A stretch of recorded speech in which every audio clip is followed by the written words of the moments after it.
नमस्कार, मैं हूं राहुल चौधरी और डीएनपी इंडिया में आपका स्वागत है। बिहार में जाति सर्वे करवाने और इसकी रिपोर्ट जारी होने के बाद कांग्रेस पार्टी ने ऐलान कर दिया है कि उसकी जहां जहां सरकार बनेगी वहां वहां कास्ट सर्वे कराया जाएगा। खासतौर पर कांग्रेस के पूर्व अध्यक्ष राहुल गांधी ने जाति गणना का अभियान छेड़ रखा है। उन्होंने नारा दिया है कि जितनी आबादी उसका उतना हक। पहले तो बीजेपी ये जताती रही कि उसे जाति सर्वेक्षण को लेकर कोई चिंता नहीं है, लेकिन बाद में बीजेपी के नेता भी घुमा फिरा कर इसके समर्थन में बयान देने लगे हैं। लेकिन अब बीजेपी और खुद प्रधानमंत्री मोदी इससे अलग हटकर जातियों पर बात करने लगे हैं। पीएम मोदी का कहना है कि मेरे लिए देश की सबसे बड़ी 4 जातियां हैं। पीएम ने इन 4 जातियों के रूप में गरीब, युवा, महिला और किसानों का नाम लिया है। प्रधानमंत्री मोदी ने कहा कि विकसित भारत का संकल्प 4 अमृत स्तंभों पर मजबूती के साथ टिका है। ये अमृत स्तंभ हैं हमारी नारी शक्ति, हमारी युवा शक्ति, हमारे किसान भाई बहन और हमारा गरीब परिवार। मेरे लिए देश के सबसे बड़ी 4 जातियां हैं। मेरे लिए सबसे बड़ी जाति हैं गरीब, युवा, महिलाएं और किसान। इन 4 जातियों का उत्थान ही भारत को विकसित बनाएगा और अगर इन 4 जातियों का विकास हो जाएगा तो इसका मतलब सबका हो जाएगा। पीएम ने जिन 4 जातियों का जिक्र किया वो बीजेपी के मुख्य समर्थकों में गिने जाते हैं। खासकर गरीब, महिला और युवा वोटरों का एक बड़ा वर्ग बीजेपी के साथ मजबूती से खड़ा हुआ है। यही वजह है कि 2019 के लोकसभा चुनाव में बीजेपी को 2014 चुनाव से भी ज्यादा सीटें आईं। मोदी सरकार ने कई कल्याणकारी योजनाओं को सीधे गरीब और वंचित तबकों तक पहुंचाकर उनका समर्थन हासिल किया है। ऊपर से राष्ट्रवाद और हिंदुत्व की जोड़ ने बीजेपी को कम से कम लोकसभा चुनाव में तो अजैसा बना दिया है। अलग अलग मुद्दों पर बीजेपी और पीएम मोदी की छवि को नुकसान पहुंचाकर वोटरों को अपने पक्ष में करने की कोशिश में लगातार फेल हो रहे विपक्षी दलों ने अब जाति का दांव खेला है। हिंदुओं की एकजुटता के खतरे को अच्छी तरह समझकर विपक्षी दलों ने उनमें जाति के आधार पर विभाजन करने का सपना देखा है। विरोधियों के इस सपने को कुछ हद तक बीजेपी की नींद भी उड़ गई है। यही वजह है कि शुरुआत में जाति सर्वेक्षण को सिरे से नकारने वाली बीजेपी के सुर धीरे धीरे अब बदलने लगे हैं। दरअसल बीजेपी को उन राज्यों में झटका लगने का डर सता रहा है जहां राजनीति में जाति की पकड़ बहुत मजबूत है। लोकसभा में सबसे ज्यादा प्रतिनिधि भेजने वाला राज्य उत्तर प्रदेश हो या फिर जाति सर्वेक्षण करवाकर विपक्ष को नया चुनावी मंत्र देने वाला प्रदेश बिहार। उत्तर भारत के ज्यादातर राज्यों में जाति की पकड़ आज भी बहुत ज्यादा मजबूत है।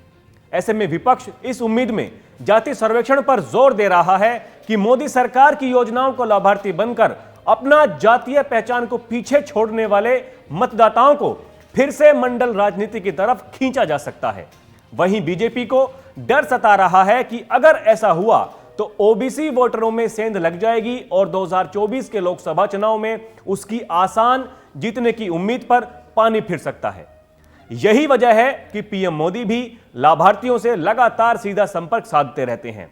उन्होंने बीते बुधवार को ऐसे ही कुछ लाभार्थियों से बात करने के बाद कहा कि आज देश में जो सरकार है वो जनता को जनार्दन मानने वाली, ईश्वर का रूप मानने वाली सरकार है। हम सत्ता भाव से नहीं, सेवा भावना से काम करने वाले लोग हैं। हम जरूरतमंदों के हक का ख्याल रखते हैं। जो भी हकदार है उसको उसका हक मिलना चाहिए। पीएम मोदी का हमेशा गरीब तबकों पर खास फोकस रहता है। इसके साथ ही उन्होंने महिलाओं को घर से निकलकर मतदान करने को भी प्रेरित किया है। इसका यही फल है कि महिलाएं पुरुष मतदाताओं के मुकाबले ज्यादा संख्या में वोट करने लगी हैं। इसलिए उन्होंने कहा, इस देश का कोई भी गरीब, चाहे वो जन्म से कुछ भी हो, मुझे उसका जीवन स्तर सुधारना है, उसे गरीबी से बाहर निकालना है। इस देश का कोई भी युवा, चाहे उसकी जाति कुछ भी हो, मुझे उसके लिए रोजगार के, स्वरोजगार के नए अवसर देने हैं। इस देश की कोई भी महिला, चाहे उसकी जाति कुछ भी हो, मुझे उसे सशक्त बनाना है। उसके जीवन में मुश्किलें कम करनी है। उसके सपने जो दबे पड़े हैं उन सपनों को पंख देने हैं, संकल्प से भरना है और सिद्धि तक उसके साथ रह के मैं उसके सपने पूरे करना चाहता हूं।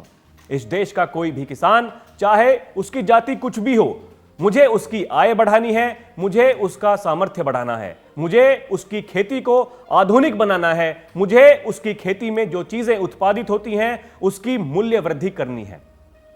तो एक तरफ कर्नाटक से लेकर राजस्थान तक कांग्रेस पार्टी अपने चुनावी घोषणा पत्र में गारंटियां दे रही है। ऐसे में पीएम मोदी भी अपने चाहने वालों में विश्वास का फलक बढ़ाते रहने की कवायद में जुटे हैं। प्रधानमंत्री नरेंद्र मोदी ने बुधवार को संबोधन में कहा, गरीब हो या युवा, महिलाएं हो या किसान, ये 4 जातियों को मैं जब तक मुश्किलों से उबार नहीं लेता हूं, मैं चैन से बैठने वाला नहीं हूं।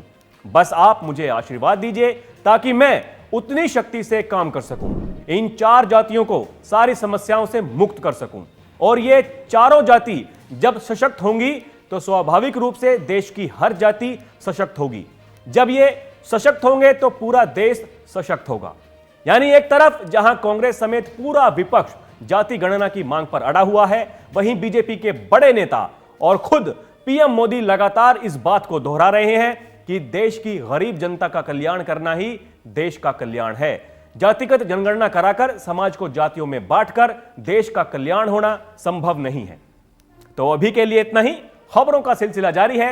आप देखते रहिए डीएनपी इंडिया। नमस्कार।